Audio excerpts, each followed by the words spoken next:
Greetings, gamers. Welcome again to my game room. In this episode, I want to talk to you about a game called Senet. You very likely have heard of Senet before. We included it in our Kickstarter campaign a couple of months ago of ancient Egyptian games, and this one is probably one of the more popular ones. You can find it occasionally in the game and toy departments at some of the big box stores. And it's popular for a reason, because it's a fun little game. I say it's fun, but to the ancient Egyptians it was a very significant game representing fate and the journey to the underworld after one was dead. The game enjoyed a very lengthy popularity. It was played for over 1,000 years. Many sets of pieces and boards have been found that are everything from simple clay tablets to very sophisticated, highly decorated sets made out of precious materials and so on. In the age of the Pharaohs, it was very popular in the royal court. And we can see from paintings in the tombs, for example, here's Nefertiti playing the game of Senet. Several of the boards were found in the tomb of Tutankhamun. The game is even mentioned in the ancient Egyptian Book of the Dead, undoubtedly due to its subject matter. Now, when the Roman Empire spread into the region, the game kind of fell out of favor, but fortunately was resurrected in the 1920s with the discovery of quite a cache of examples. There are as many as 60 different examples now that have been found in archaeological digs throughout the Middle East and Egypt. As with most ancient games, the historians have speculated on what the actual rules are and come up with a lot of different variations, but what I'm going to present here is probably the most popular of all those rule sets, and definitely a very playable game and very enjoyable game. So have a look at the rules here. I'll come back afterwards and we'll sum up. Senet uses 4 stick dice, also called throwing sticks or casting sticks. This is how the stick dice are used in Senet. If only one stick lands flat side up, the player can move one peg one space, then take another turn. As one would expect, 2, 3, or 4 sticks flat side up indicates a move of 2, 3, or 4. If the result is 4, the player also gets another turn.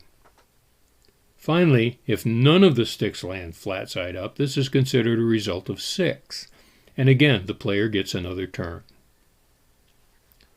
The 5 lighter colored pegs start the game on odd numbered squares, and the 5 darker pegs on the even numbered squares.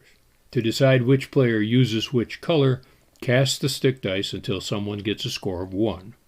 This player uses the darker pieces and must move their peg from square 10 to square 11. On their first turn, the player using the lighter pegs must move their peg from square 9.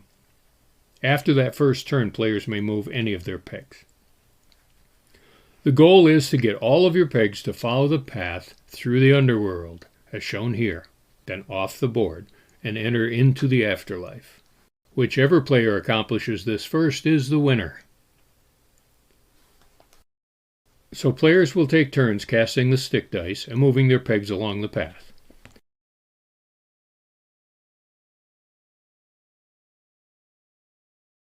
If a peg moving forward would land on another of that player's own pegs, the move cannot be made. Either another peg must be moved forward or a peg moved backward by the same count. If a peg lands on a space occupied by an opponent's peg, then the opponent's peg moves back 1 space.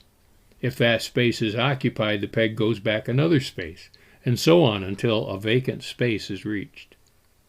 If 2 of a player's pegs are on adjacent spaces, they protect each other and cannot be landed upon or moved backwards by that action.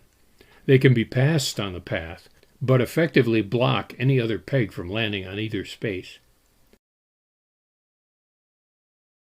If 3 of a player's pegs are in a row, the above rule applies, plus opposing pegs cannot pass them either. The spaces marked with hieroglyphs have the following effect. Space 26 with 3 Nefer symbols is a safe space. A peg sitting here cannot be sent back. If a peg ends its movement on space 27 with the water symbol, it must be immediately repositioned to space 15 in the middle row with the ankh symbol. If the ankh is occupied, the moving peg must be sent all the way back to the farthest empty space and start its journey over. Spaces 28 and 29 are marked with 3 and 2 lines. These are safe spaces, the same as number 26, and the number of lines indicates the die result required to leave the board.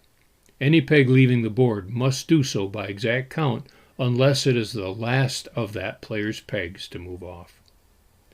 Take note that none of a player's pegs may leave the board until all of that player's pegs have left the first row where the pegs began.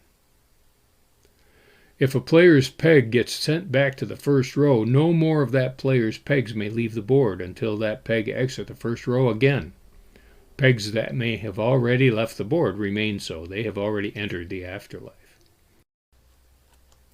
The winner is the first player to get all of their pegs off the board. One of the things to note about strategy in this game is that stick dice like this, when you're tossing those dice, the number 2 comes up more often than any other. In fact, almost to the point of 50%. So you can kind of plan on that when you're looking at how you position your pieces and what might come up next, and how to build some of those barricades and succeed in foiling your opponent's plan. And so the game is called Senet. It is sometimes spelled with an A, S-E-N-A-T, but it's the same game. And this particular version is available from Red Hen Toys, as are all the NewVenture Games and Peg Pastime games. The link is here in the show notes. Also in the show notes, you can see some other links to NewVenture information. Be sure to subscribe to the channel here, and we'll notify you if you click the little bell of when a new episode drops. We have another dozen games in the queue working on videos how to play. And so, whether you play Senet or whether you play some other game off your game shelf, I want you to remember to be sure to play every day.